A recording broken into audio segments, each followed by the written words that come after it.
ব্রিটেনের Birmingham university লাইব্রেরিতে ১৩৭০ বছরের আগের লেখা পবিত্র কোরআন পাওয়া গেছে। রেডিও কার্বন পরীক্ষায় নিশ্চিত করা হয়েছে কোরআনটি লেখার সময় মহানবী হযরত মুহাম্মদ সাল্লাল্লাহু আলাইহি ওয়াসাল্লাম জীবিত ছিলেন। মোয়াজ্জেম হোসেনের ডেস্ক রিপোর্ট।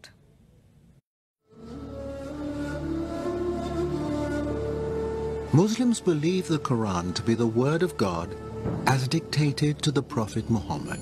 হিজাজি অক্ষরে হাতে লেখা এই কোরআনটি বার্মিংহাম ইউনিভার্সিটির লাইব্রেরিতে পাওয়া গেছে।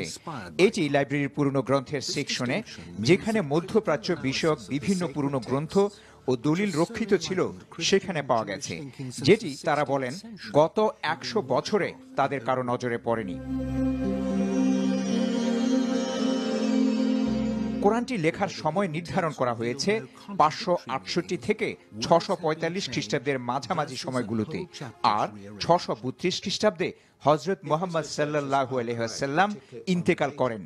এর অর্থ শেষ নবীর ৬ ওহী লেখকের কারো হাতে এই গ্রন্থটি লেখা হতে পারে।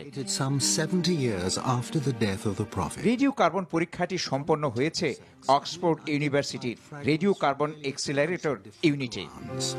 Comparisons between them and the standard Cairo text in use today are startling. এই কোরআন খলিফা উসমান রাদিয়াল্লাহু আনহু এর সময়ে ব্রিটেনে পৌঁছতে পারে বলে ধারণা করছেন বিশেষজ্ঞরা।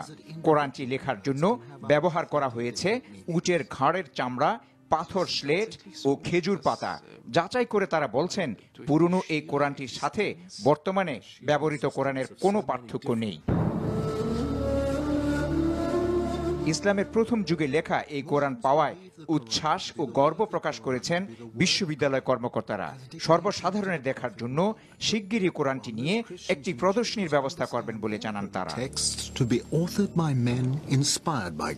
Moazzem Hossain, NTV, international desk.